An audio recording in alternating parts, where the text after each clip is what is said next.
Hello and welcome everybody to the latest episode of the Ramblings of Random Minds podcast. I'm your host, and this is my new guest, Cailin.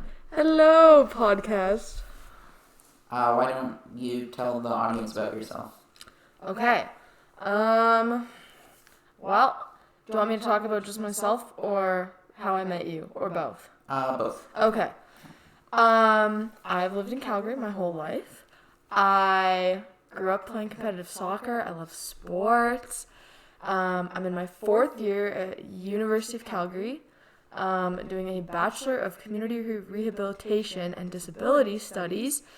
And over the past 2 summers, I've worked at Rocky Mountain Adaptive, which is a accessible sports organization that is based out of Canmore. And that's where I met Alex. We met at... what's the camp? This is bad. Friends and Family Camp out in Kananaskis 2 years ago, right? Yes, I think so. And then Alex came again this year, and then we hung out and went hiking and had a ton of fun. And now I'm here. I'd say that's a pretty decent introduction. Yes. Okay. I agree. Okay. Amazing introduction. Thank you. If I edited these, I'd put in applause, but I don't edit them, so yeah. Shall we dive into our first topic? Absolutely. To get a bit of background on this, when you were here 2 days ago, we went on a long conversation about this. Yes. Which I just figured that we should make a podcast about it. I hope we have not exhausted the realms where we can go to, but... Yes, I think we could talk for a while, so I'm not worried. Why don't you lead it off? What was our question that we... I forget now. Is climate change something that can be resolved by the year of 2050? Yes. Short answer, likely not. Yeah. I think we can both agree with that. So, why do I think this? As we were talking about this yesterday, we were both just sad because it was 12 degrees outside and it's November. So we live in Calgary. In December, it's supposed to be minus 30 with like 10 feet of snow. And there's no... Well, it snowed yesterday, but... Barely. It's going to be melted by tomorrow. Yeah. And, go ahead, sorry. So it was like 10 or 12 degrees when we were outside playing scoops, which is great. Like, it's great that we can be outside. But I was upset because I'm like, it should be cold. Why is there no snow? Why is it 10 degrees? I don't like it. Yeah. Every year, as we talked about, it continues to get substantially warmer. And we get less snow. Like 5 years ago, we had like a whole week minus 30. And it was like winter from middle of October to like May. Which, for people listening in the U.S. or... anywhere that's not cold, that is actually normal. For Calgary. For Calgary. Yeah. But this year, we're almost in December, and it doesn't show signs of stopping, to quote a Christmas song. However, it's stopping being warm, not stop snowing. Yeah, it's concerning. So then it brought us to our topic of what is like a feasible plan or idea that could solve this. I don't think there is one short term based on our conversation. We started talking about cars, I think was one of our... Yeah, and airplanes and boats. And cars and airplanes and boats. I think what the problem is with cars is that, especially in places like Canada and the US, very big countries that are like cities are very spread out, a lot of people rely on cars to get around. But in other countries like Europe, transportation is a different story over there. But, like, the thing with a car is that a lot of people, like, I think it's a big thing that they're pushing electric cars, which is great. Electric cars are, first of all, I think more expensive. Like, I know Teslas are, like, insane. And in order for the electricity to be produced so you can charge the car, at least in Alberta, and I'm sure most of Canada, that energy is coming from plants that are releasing fossil fuels. Which, very sorry for all those people who are like, I'm going to buy an electric car to help the environment. Mm-hmm. You're getting that energy from the same place, it's just not directly.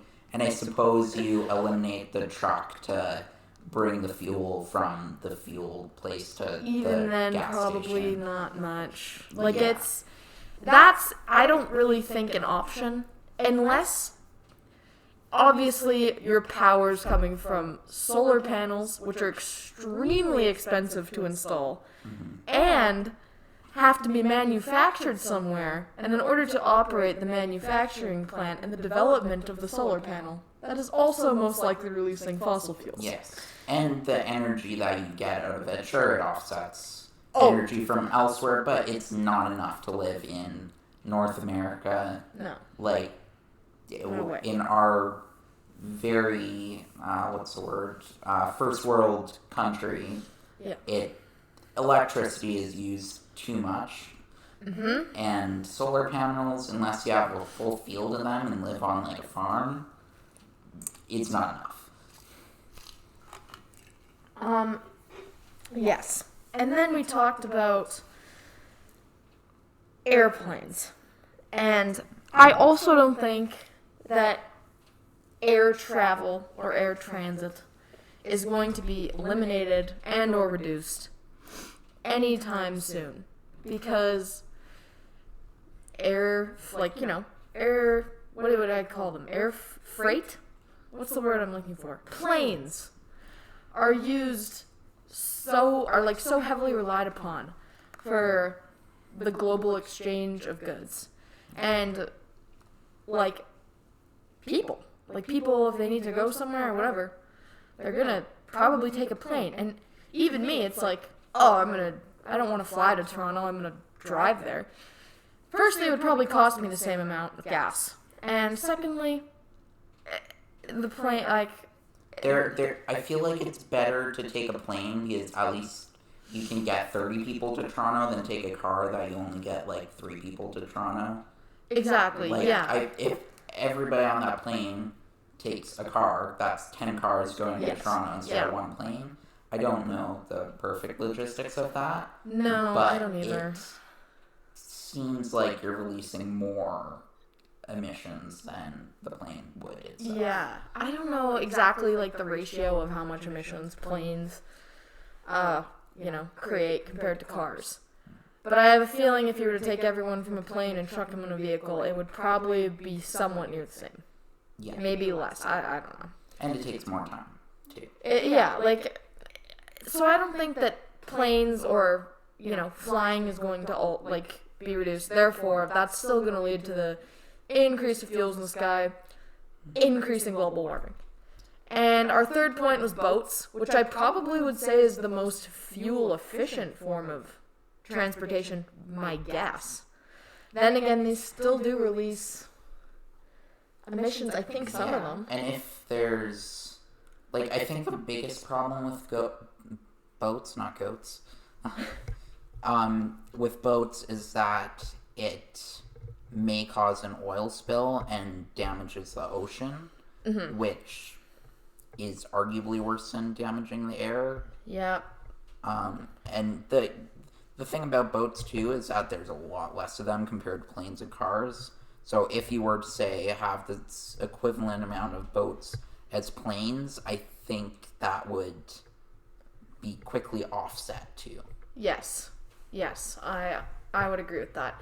So, boats to me aren't the leading cause of, I would say global warming, but I think that they're obviously very responsible for, the damage, some of the damage that's been done to, our oceans, I would say. And then we talked about, just in general, how this is going to impact a lot of people because, at least here in Canada, for example, when the ice caps, or they're not the ice fields, glaciers, since it's the global temperatures continuing to rise, those are continuing to melt. And I think it's a pretty known fact, I think, that once, as those continue to melt, sea levels are going to continue to rise. Yeah. places like Vancouver Island, Vancouver, New York, Venice, I'm sure a bunch of islands are going to be completely underwater. Yeah, those are going to be underwater, and Calgary and the desert will be a drought. Like, we've seen this pattern throughout the whole world. Like, there's not billions, but a lot of wildfires. Like, we've had one of the worst wildfire seasons in Alberta. There's been, like, a record number of hurricanes, I think. Again, don't take my word for it. I don't know enough about this. But there's been a lot of hurricanes, even though that, I think it's El Nino or something like that, it's supposed to be a good year for hurricanes. It's not. There's been, like, 4 or 5 major floods and earthquakes in the past 2 years. Like, major, affecting a lot of countries. Yeah. Like, it seems like there's too much water in some places, too little water in others, and the earth is just falling apart. Yes, and I'm going to say another problem would be when places, begin to flood or have severe, like, weather risks, and a lot of times that can, like, be, like, have a severe impact on people's lives. Like, we've seen a lot of people have lost their lives due to weather. That's going to cause a lot of people to move to places like Calgary and probably, like, places like Saskatchewan. Places that have a high elevation that are at a low risk for flooding, hurricanes, anything like that. And when the population increases, there's just going to be a big smog cloud over Calgary, and there already is. Yeah. So not as bad as Canada's pretty good, which is kind of scary that Canada's, I think, one of the best in terms of climate change. Like, have you ever seen like people from like Asia that come over and they wear masks because they're so used to wearing masks in their own countries because their air quality's so bad over there. Not to mention, like, air quality's bad there, but this year, like, how many days did we have that, like, schools were near shut down because of wildfires and the amount of smoke? Like, I remember once in my life that it was like that, and I think if you ask anybody who's older, or you might be able to attest to it as well, that there has not been 10 plus air quality for more than a day 3 times in a year ever. Yeah, I think me growing up, it got really bad. What year was it in? Was it 2018? I think, maybe? Yes, that sounds about right. I think it was somewhere around 2018. It was super bad. And I remember I had a bunch of soccer going on, and it was like a 12 plus. And there was ash on the field. Like, it was bad. So that impacts people's lives, too. Like, the amount of, like, people, too, with, like, what's the word I'm looking for? Respiratory illnesses or anything like that really impacts their lives. So it's just scary. Like, I don't... And the scary thing is that it doesn't look like it's getting better, and it doesn't look like people care. Like, if I were to go around Calgary and ask a bunch of people, what do you think of the weather? They'll all say, great. Yeah. It's warm. It's very nice. Which is fine for a period of time, and I can definitely appreciate it. But it just doesn't feel right that there's no snow on the ground and it's almost December. Yeah. Yeah. And... yeah, going back to if global warming is something that we can resolve or slowly, continue to, like, make better. I don't think so, because even if we implement changes today, if I were to go to every house in Calgary now and install solar panels, it would still take, people would still be driving cars, planes, boats. There'd still be so many fossil fuels going into there, and for us to see any change, it would take years for us to see any noticeable improvements, and I think. As we know with people these days, if there isn't an immediate change in weather or whatever, they're like, it's not working, scrap that, try something else. Exactly, right? Yeah, they're just gonna give up on it. Like, people will get solar panels and they'll be like, oh, well, I'm not noticing any change in the environment. And then they're just...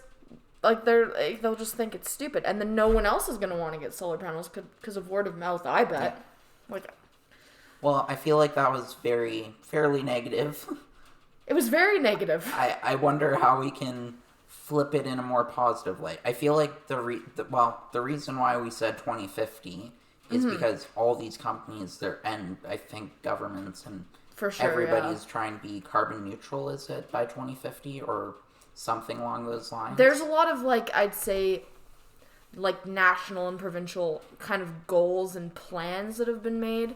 And the year 2050 is usually kind of the target of which these goals are to be accomplished by. Yeah. I think, or for any improvements to be made. I wonder if we can,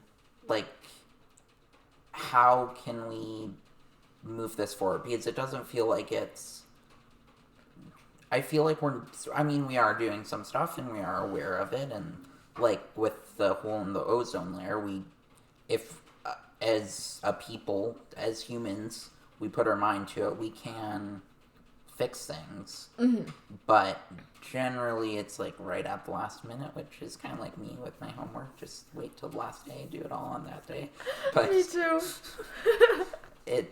I wonder what we can do to prevent that from happening and not dump it on the next generation to fix.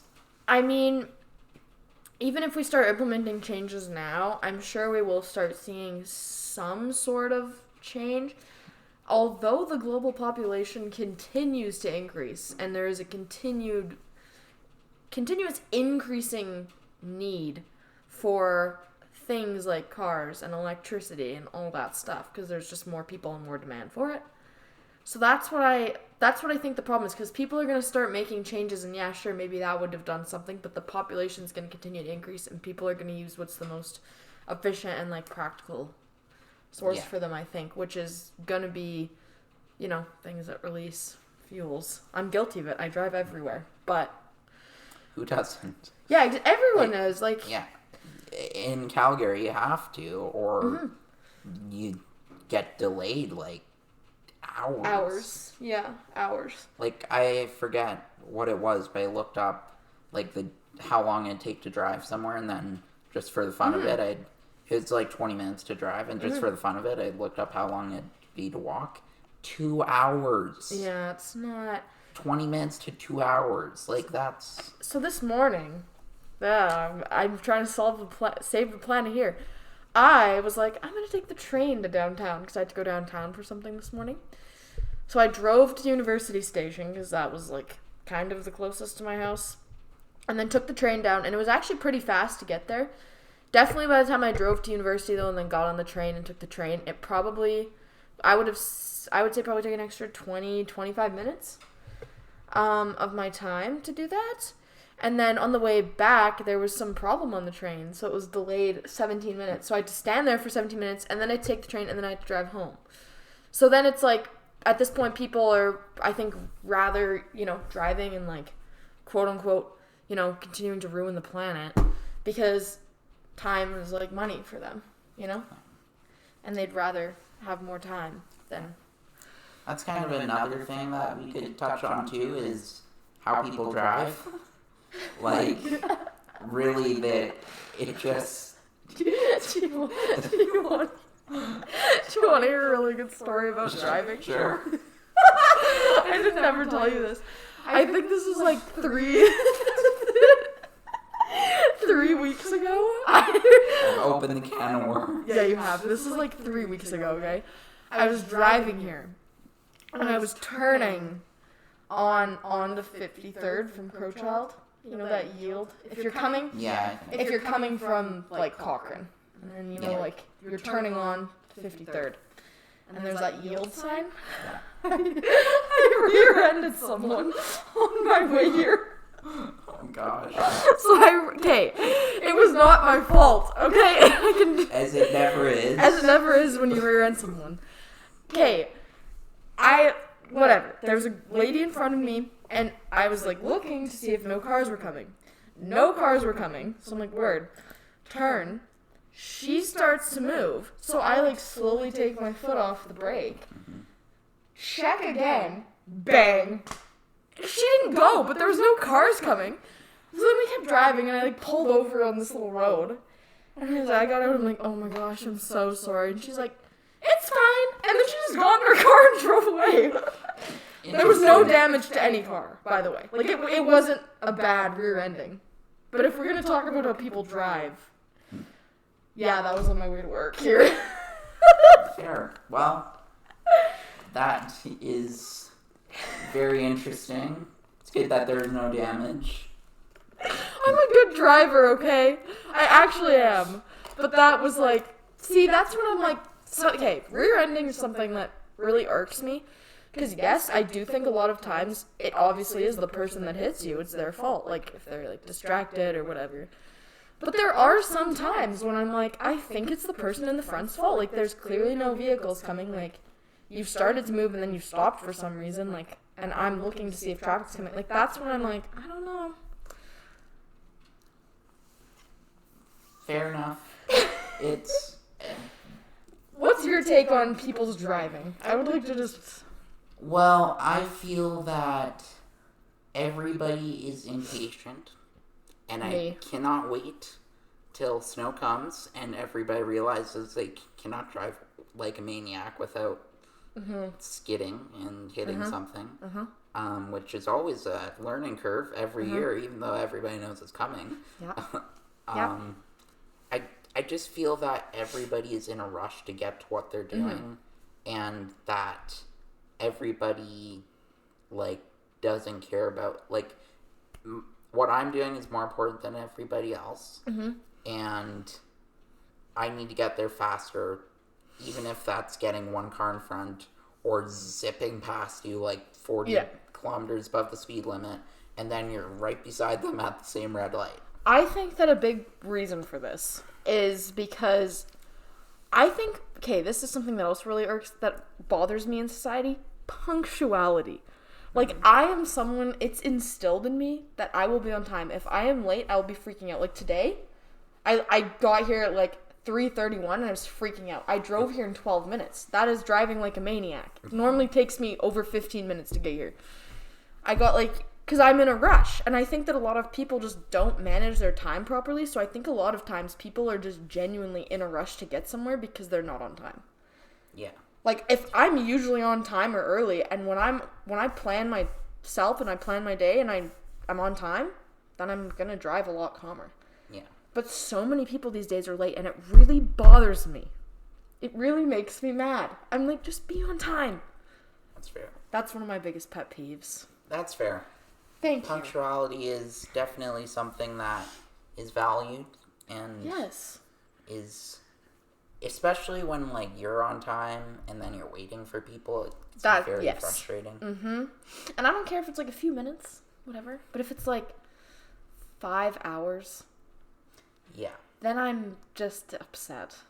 Yeah, that's fair. Yeah. Or when somebody says they're gonna do something and then just don't tell you, and then you check in like 20 minutes after they're supposed to be there, and they're like, oh, I forgot, I can't do it today. Yeah. That's happened to me multiple times. It makes me mad. Another thing related to driving, which might shift us into our last topic, people parking in the accessible spot just because they need to get something quick. That drives me crazy. Especially when they, like, whip in there, because the van that I used to get around has a ramp on the side. Somehow, I don't know how, because people, like, whip in beside, they don't look. Somehow that ramp has never got run over or snapped. One of these days it is. Oh, 100%. 100%. People are just so in their own world that they do not realize that accessible spots are needed. Not handicapped, accessible. Get my 2 cents in there. And they just park in there, get something quick, or just drop somebody off. But really that does affect me, other people in wheelchairs, other people who need that spot. Like, I can understand if there's like 4 spots there, you're going in for 30 seconds and they're all empty. But when they're not empty, I cannot understand that. Well, I did a presentation on accessibility this morning, if you're wondering. But this morning, we were talking about accessible parking spots, or like accessible bathrooms or anything like that. You have a story about the accessible bathrooms, change rooms. Oh, I'll go into that. But like, I think what we were saying this morning is there's a lot of people that have like invisible disabilities, I guess, like some people maybe that have like epilepsy or like a hearing impairment or something. And if they like, even I think if they have like an accessible parking tag, like they still might like face discrimination for like not actually like having like something like a physical disability. Yeah. So I think that's something too that's like kind of hard to like That's something gauge. that I might have been caught. I don't. And everyone probably has, because people will see these people like getting out of their cars and like, what's wrong with them? I don't have, well, nothing. Yeah, exactly. But like, you know what? Yeah. That's what like the most of the population would be saying, like, why are they parking there? Yeah. When there's like no like physical representation of disability. I would never go up to somebody if they have a pass and like, why are you parking here? Why? It's when people don't have a pass that's the worst, for sure. And it's, like, if I might look disapprovingly, like, why do you have that? Yeah. Is it just your, like, grandmother's that you borrowed for, Exactly, yeah. Like, you don't actually know. But, yeah, my accessible bathroom story. So, I was in Ireland, and I was at this gym or whatever. It's random, but it's fine. And, there's, like, 2 floors. And I'm, like, on the bottom floor doing whatever. And then I look at the sign on the wall, and it says, accessible change room, with an arrow to up the stairs. And there's no elevator. Explain that to me. How is that ethically correct? In any... But Cailin, you might say, nobody might ever use this. Right? Nobody would ever use this. No. It's just there to tick a box because nobody needs accessible washrooms, right? Exactly. And that was what else we were talking about, is the amount of places that just put accessible spaces. Like, a lot of places I think in Canada need to have, like, you know, accessible ways to, like, enter, like, buildings or whatever, and they need to have accessible washrooms and other things. Elevators. Yeah. As you have a story about that. Yeah. But I think a lot of places will install them and not actually make them accessible for everybody. They'll just do it so that they're able to, like, operate and kind of, like, yeah, like you said, just tick the box of, like, we're an accessible space. Yeah. What's your story about the elevator? So when I was looking at different high schools to go to, I might have said it on the podcast before, I'm not 100% sure. But one of the schools I was looking at, they had an elevator. Mm-hmm. It worked when I used it. But it was as wide as my chair. Like, it was as big as my chair is wide. And apparently, it was not, like, it was very rickety and, like, shut down, like, every other day. This school has 4 floors.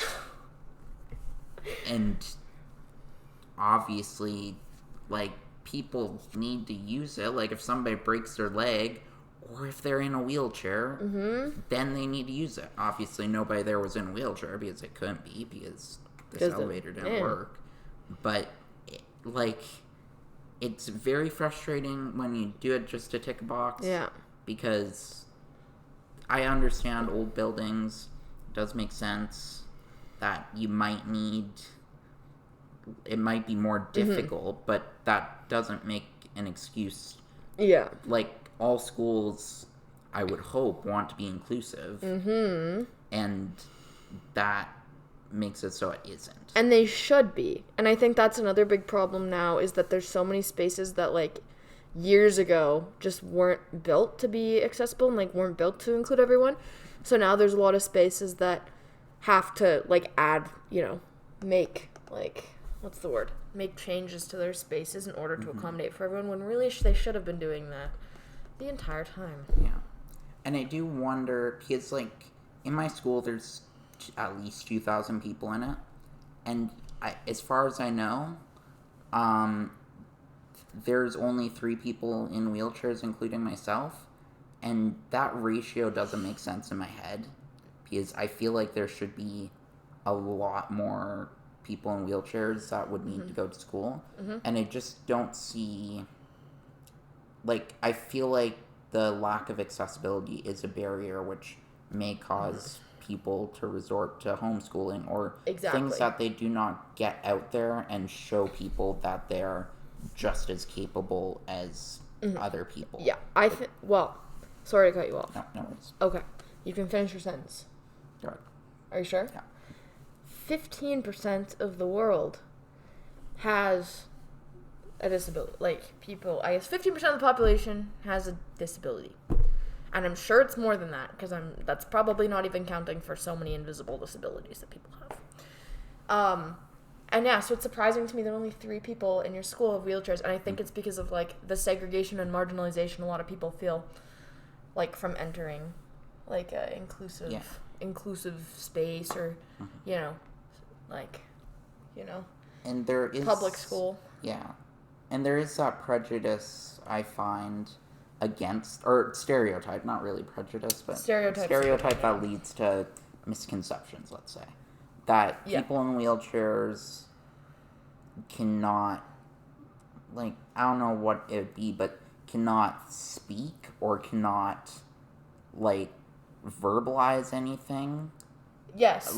Like, I don't know where that came from, because everybody in a wheelchair that I know has their way of communicating or has intelligence, like cognitive ability, which, and yet there's this misconception, stereotype that leads to fear, that leads to like, it just doesn't,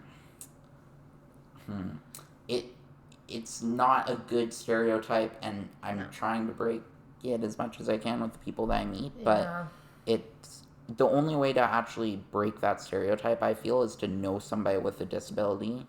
And, like, for example, the people who went to my junior high school, everybody is fine around me, or I'm assuming other people in wheelchairs as well, like, treat me as an equal, I suppose. But with some of the other people in my new school, which, like I said, has 2,000 people compared to the, like, 60 that were in my class last year, most people just don't have, they're not comfortable around people with disabilities, and there's stereotypes that are negative, which then leads to just, it's just not good. Like, it just, they're not comfortable around me. They may not treat me as an equal, just because they might think I'm less than, which nobody is less than. Nobody has a problem with them. Nobody has a handicap, whatever you want to say. But it's all in all, treat everybody as you want to be treated, as an equal. I'm going to make one more point. Yes. Even this morning, I was doing a presentation with people that work for, like, the Calgary public libraries, and I feel like just in society in general, there's just such a lack of, like, education about, like, disability and inclusion, because a lot of those people had no idea, no experience, like. And I don't know, I feel like it's just kind of a running theme, is just so much of the population doesn't know how to interact with, like, the disability population, which I don't really understand why. Like, and there's so many of them that have just... granted, you've interacted with a lot of people with Rocky Mountain Adaptive and other things. So once you know how to interact, it's hard to understand the other point of view. I just think it's hard because I think a lot of these people, too, like, just kind of base, like, that community off of, like, you know, preconceived notions and, like, you know, for, like, older stereotypes, and I don't know, like, they're just not accepting of, it just bothers me. Yeah. I don't know, it's just annoying. What was I gonna say? I forget now. Yeah, I feel like you cannot necessarily tell people how to treat other people, because I think the biggest barrier is probably fear of the unknown, as everybody is afraid of. I think you need experience with interacting with people with disabilities in order to know that they're people, like, Yeah. for lack of a better term, and then Everyone is human. yeah, Like, and should be treated as such. and should be treated as equals. It's as Yes. simple as that, but people just don't understand it. Yes. It's annoying.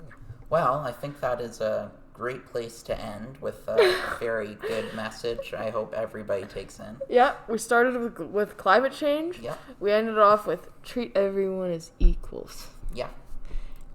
What was the middle point? Driving, right? Yeah. Me re-renting people. Yeah. As you know, if you have watched much of this podcast, it's chaotic, just like my life. And yeah, on that note, let's call it there.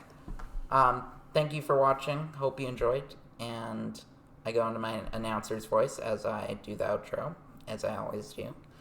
However, thank you for watching. Hope you enjoyed. And please like, share, subscribe, whatever you're supposed to do. And yeah, thanks for watching episode 11 of the Ramblings of Random Minds podcast. Woohoo!